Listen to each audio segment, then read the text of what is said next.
हिंदवी स्वराज्याचे सरसंस्थापक छत्रपती शिवरायांना मानाचा मुजरा करतो। भारतीय राज्यघटनेचे शिल्पकार भारतरत्न डॉक्टर बाबासाहेब आंबेडकर यांना मानवंदना अर्पित करतो।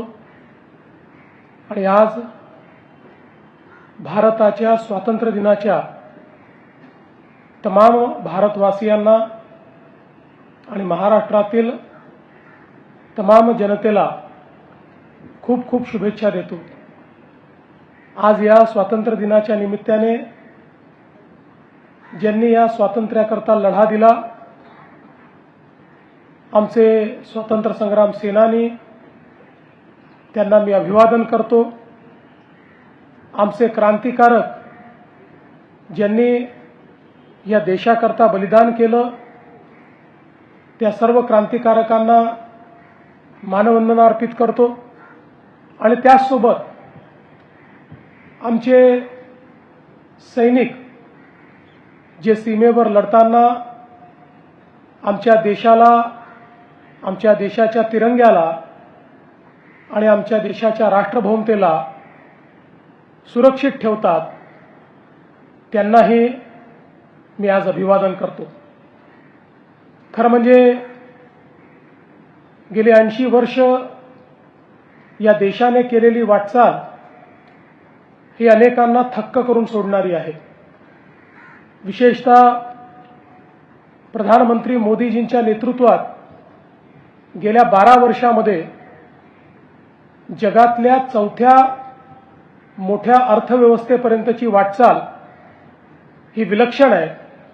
आणि त्यासोबत 25 कोटी लोकांना गरिबीतनं बाहेर काढण्याचं कार्य आपला देश करू शकला, ही खरोखर आपल्या सगळ्यांकरता समाधानाची बाब आहे।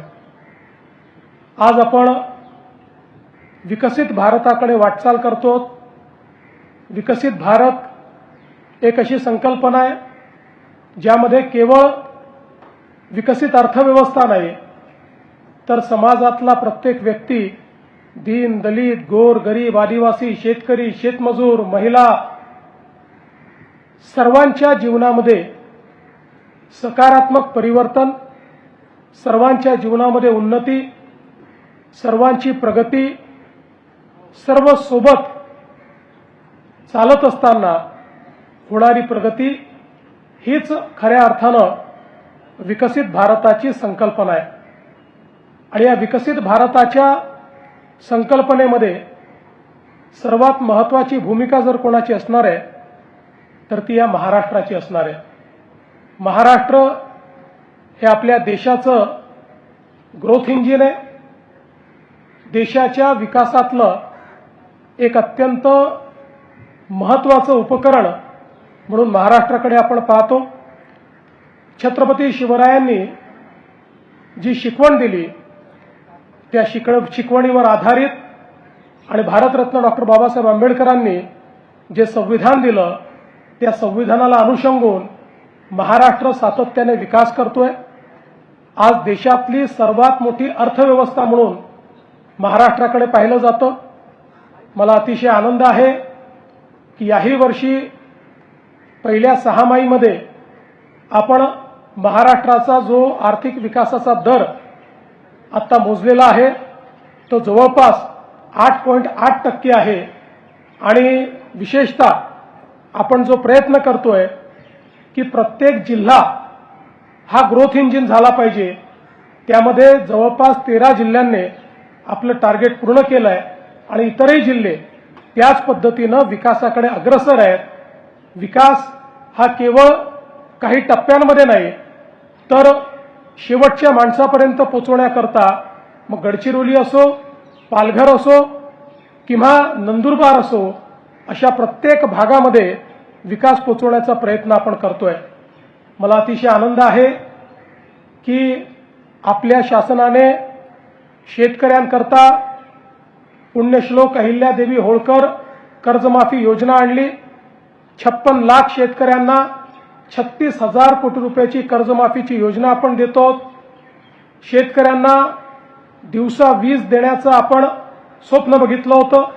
76% शेतकऱ्यांना आता आपण दिवसा वीज देतो आणि पुढच्या वर्षभरामध्ये 100% शेतकऱ्यांना दिवसाची वीज हा देण्याचा आपला संकल्प आपण पूर्ण करणार आहोत.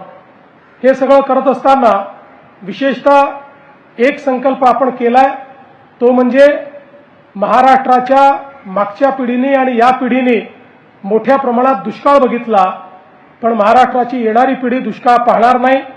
मराठवाडा असेल, विदर्भ असेल, उत्तर महाराष्ट्र असेल, पश्चिम महाराष्ट्रातले काही तालुके असतील, या ठिकाणी नदीजोड प्रकल्पाच्या माध्यमातून पुढच्या काळामध्ये पाणी आणून महाराष्ट्राला कायम दुष्काळमुक्त करण्याचा आपला प्रयत्न आहे. शेतकऱ्यांसोबतच एक महत्त्वाचा निर्णय जो आपण घेतलाय तो म्हणजे आपण महिला शेतकरी हा कायदा तयार केला आणि पहिल्यांदा देशामध्ये महिलांना शेतकऱ्यांचा दर्जा हा देण्याचा निर्णय घेणारं महाराष्ट्र पहिलं राज्य आहे. याचा मला अतिशय आनंद आहे. आज आमच्या युवांकरता वेगवेगळ्या पद्धतीनं शिक्षणाच्या आणि रोजगाराच्या संधी महाराष्ट्रात आपण निर्माण करतो. अतिशय वर्ल्ड क्लास शिक्षण आमच्या तरुणाईला मिळालं पाहिजे, याकरता एज्युसिटीच्या माध्यमातून मोठ्या प्रमाणात परदेशी विद्यापीठं देखील या ठिकाणी येत आहेत. आपल्याही विद्यापीठाचा दर्जा हा वाढवण्याचा प्रयत्न चाललाय आणि कटिंग एज अशा प्रकारचं शिक्षण, अतिशय आधुनिक शिक्षण हे आपण देण्याचा प्रयत्न करतो. दुसरीकडे महाराष्ट्र देशाचं स्टार्टअप कॅपिटल झालंय. सर्वाधिक गुंतवणूक महाराष्ट्रात आहे, सर्वाधिक परकीय गुंतवणूक महाराष्ट्रात आहे. त्यामुळे रोजगाराच्या सर्वाधिक संधी देखील महाराष्ट्रामध्ये निर्माण करून आमच्या युवा शक्तीला त्या ठिकाणी न्याय देण्याचा प्रयत्न आपण करतोय. समाजातले जे वंचित घटक आहेत त्या घटकांचा विकास व्हावा याकरता लक्षित योजना तयार करून महाराष्ट्राचा विकास जो आहे हा सर्वांना सोबत घेऊन कसा करता येईल हा आपला प्रयत्न आहे. मला विश्वास आहे येत्या काळामध्ये देशाच्या प्रगतीत आजही आपला महाराष्ट्र पहिल्या क्रमांकावर आहे आणि पुढेही देशाच्या प्रगतीतला सर्वात मोठा वाटेकरी आपला महाराष्ट्र असेल. आणि म्हणूनच आज आपण सगळे मिळून या आपल्या स्वातंत्र्य दिनी एवढाच निर्धार करूया की सर्वांना आपले अधिकार या ठिकाणी माहिती आहेत, जे अधिकार आपल्याला संविधानाने दिले आहेत, पण त्याचवेळी आपण सगळे आपल्या कर्तव्याची आठवण देखील करूया. ती कर्तव्य देखील आपल्या संविधानानेच आपल्याला सांगितली आहेत. सर्व नागरिक मिळून आपल्या कर्तव्याचं भान ठेवूया आणि आपला तिरंगा हा सदैव उंचच उंच राहील अशा प्रकारचं संकल्प आज करूया. पुन्हा एकदा आपल्या सर्वांना स्वातंत्र्य दिनाच्या मी मनपूर्वक शुभेच्छा देतो. हे स्वातंत्र्य चिरायू हो अशा प्रकारची ईश्वरचरणी प्रार्थना करतो आणि माझं बोलणं संपवतो. जय हिंद, जय महाराष्ट्र, जय भारत.